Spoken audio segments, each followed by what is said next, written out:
अरे मियाँ, हमारा नाम सूरमा भोपाली वही नहीं है। अरे महाराज, आज कॉमेडियन जगदीप नहीं, जगदीप धाकड़ बने हो, पूर्व वाइस प्रेसिडेंट टैक्सी यूनियन के। जल्दी कैरेक्टर में आओ। हाँ, वेरी गुड, परफेक्ट। धाकड़ जी, अटकलें लगाई जा रही हैं कि आपके रिजिग्नेशन के बाद इस पोस्ट पर बिहार के पलटू चाचा आने वाले हैं। अरे वाह, ये कितनी अच्छी बात है। वो तो मुझसे भी अच्छा ऐसा कर सकते हैं। वाह, तबीयत तो आपकी काफी अच्छी लग रही है, फिर अचानक स्वास्थ्य का हवाला देकर रेजिग्नेशन क्यों दिया आपने? पूछता है इंडिया, पूरा देश शॉक्ड है सिवाय बीजेपी के।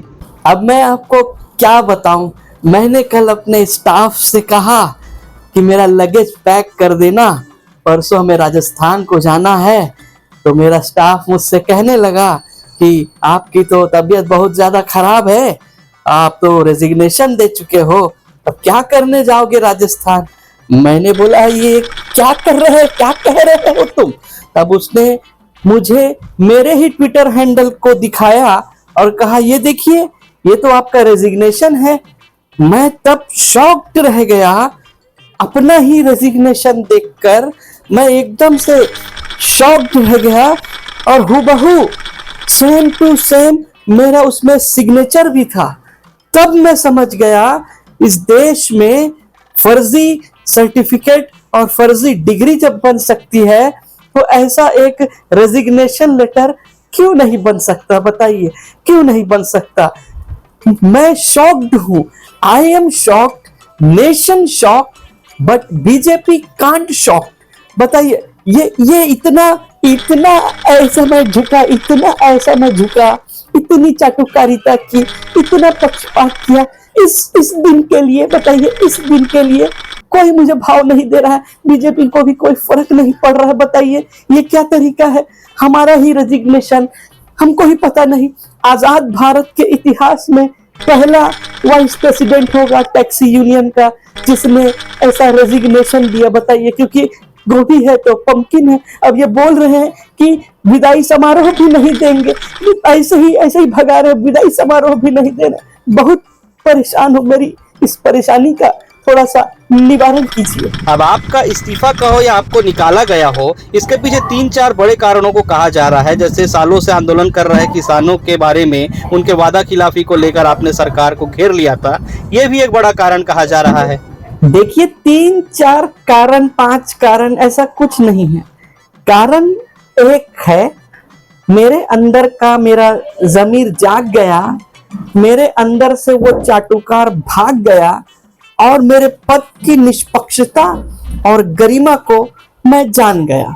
और रही बात मेरे किसान भाइयों की, तो मैंने क्या गलत कहा?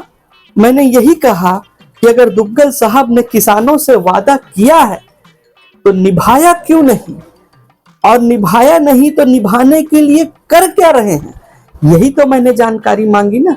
इतने में उन्हें मिर्ची लग गई। बताइए। अरे अरे, क्या हुआ धाकड़ साहब? Are you all right? ये एसी थोड़ा कम कीजिए, ठंड बहुत लग रही। ओके, कम कर रहे हैं। आइए धाकड़ जी, एक और कारण बोला जा रहा है कि ऑपरेशन सिंदूर को लेकर अपोजिशन लगातार पार्लियामेंट में चर्चा का मांग कर रहा था, तो आप उस चर्चा को एक्सेप्ट करने वाले थे, इसीलिए आपको हटा दिया गया क्योंकि रूलिंग गवर्नमेंट चर्चा ही नहीं मांगता। क्या ये सच है? हाँ, तो इसमें गलत क्या है? क्या गलत है इसमें? आए दिन डोनाल्ड ट्रंप 25 बार हो गया कि वो कहता है कि मैंने नरेंद्र को सरेंडर करने बोला। अब पिछले बार बोला कि 5 विमान गिरा दिए। जब देश की सुरक्षा की बात हो तो इस सुरक्षा को लेकर खिलवाड़ करने वाले और भ्रामक जानकारी देश में फैलाने वालों को अगर इस विषय पर देश की रूलिंग गवर्नमेंट वाली पार्टी और अपोजिशन मिलकर एक अच्छा हेल्थी डिस्कशन करना चाहती है तो इसमें गलत क्या है? It's good for our country, it's good for our democracy. That's why I say the government is ready for full flooded discussion. इतने में फिर उनको मिर्ची लग गई। ये जो चवन्नी छाप विश्वगुरु बन के घूमते हैं, फटीचर ग्लोबल लीडर बन के घूमते हैं, ये विपक्ष के सवालों का जवाब नहीं दे पा रहे हैं, जवाब नहीं दे सकते, इसीलिए मुझे रिटायर कर दिया, मेरा रेजिग्नेशन कर दिया।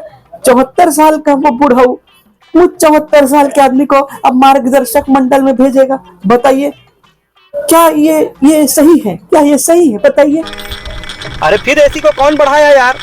कम करिए, कम करिए। हाँ करे कम हो। एक कारण ये भी कहा जा रहा है कि जस्टिस वर्मा के खिलाफ विपक्ष जो महाअभियोजन प्रस्ताव लेकर आ रहा था, उसे आप बड़े इंटरेस्ट के साथ उसे मंजूरी दे रहे थे, और नड्डा जी और रिजिजू जी इसके विरोध में थे, इसलिए शाम की मीटिंग में नहीं आया और दूसरे दिन आपका इस्तीफा आ गया। क्या यही कारण है? Yeah, what's wrong with this? विपक्ष ने लोकसभा में 160 से ज्यादा सांसदों का सिग्नेचर करके और राज्यसभा में 60 से ज्यादा सांसदों का सिग्नेचर करके वो महाअभियोजन लाने के लिए उन्होंने हमें मेंशन किया, हमें अप्लाई किया है। वो जस्टिस वर्मा के खिलाफ, जिनके घर में करोड़ों रुपए जले हुए मिले थे। It's a clear case of corruption. जब देश के जुडिशरी पर करप्शन के चार्जेस लगे तो देश बर्बादी का इससे अच्छा साइन तो मुझे नहीं लगता कुछ होगा। इसीलिए विपक्ष ने उस पर जांच करने, महाअभियोजन लाने के लिए प्रस्ताव लाया अपने सभी सदस्यों के साइन करते हुए, जिससे जस्टिस वर्मा को उनके पद से हटाया जाए और उन पर जांच की जाए, उन पर जो भी कानूनी कार्यवाही है वो पूरी की जा सके। इसीलिए विपक्ष ने ये भ्रष्टाचार के खिलाफ ये एक महाअभियोजन लाया था। लेकिन इन भ्रष्टाचारियों को देखो, ये महाअभियोजन आ जाता तो वो जज हटता, लेकिन इन्होंने, कमबख्तों ने मुझे ही हटा दिया। बेटा बताइए, ये कहाँ का न्याय तो है? नड्डा जी और सरकार इस प्रस्ताव को क्यों रोकेगी? ये तो अच्छी बात है, एक भ्रष्टाचारी पकड़ाएगा देश का। तुम बड़े कच्चे खिलाड़ी लगते हो बेटा।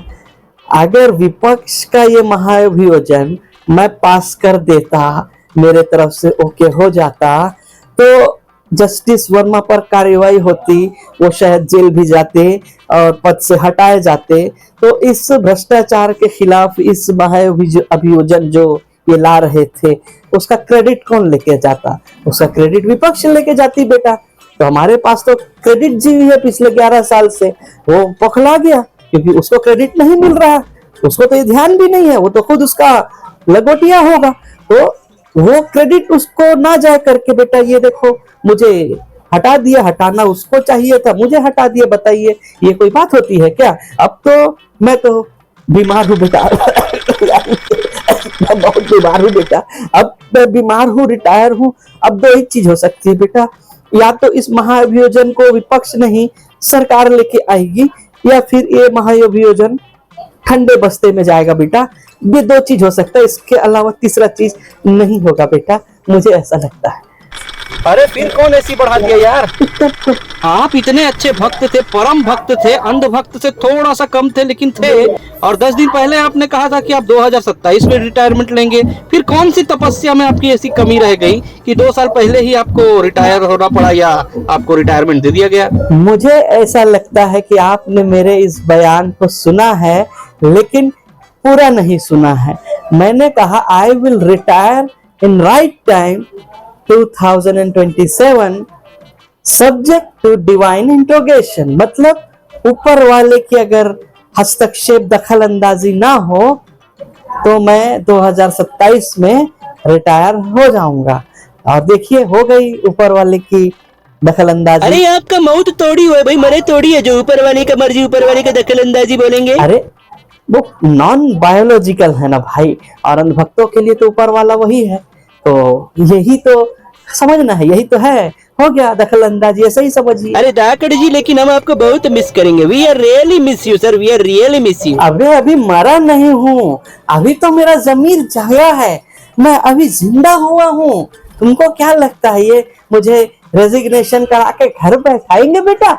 नहीं, अब तो मैं जागा हूँ रे। अब इनकी मैं बैंड बजाऊंगा, तो अब इनकी ऐसी तैसी करूंगा मैं बेटा। अच्छा, एक आखिरी सवाल, आपके जाने से पहले, अयो सॉरी, ऐसा तो चला गया। आपके जाने के बाद आप देश को क्या संदेश देना चाहते? ईमानदार, खुददार और सवाल पूछने वालों से ये लोग डरते हैं, इसलिए सवाल पूछकर इन्हें डराओ, अपनी ईमानदारी से इन्हें डराओ और जल्दी से जल्दी इन्हें भगाओ, क्योंकि ये कैंसर बन चुके हैं बेटा। ये सुनना ही नहीं चाहते। पार्लियामेंट सेशन है, लेकिन ये सुनना ही नहीं चाहते, किसी मुद्दे पर डिस्कशन करना नहीं चाहते बेटा। बस ऐसे ही पब्लिक का पैसा ये बर्बाद कर रहे हैं। इसीलिए सवाल पूछो इनसे, इनसे दिन रात सवाल पूछो बेटा, और इन्हें खूब डराओ और इन्हें भगाओ, ठीक है? ठीक है sir, thank you, we miss you sir. आलोचना अनिवार्य है, वरना लोकतंत्र बर्बाद हो जाएगा जी।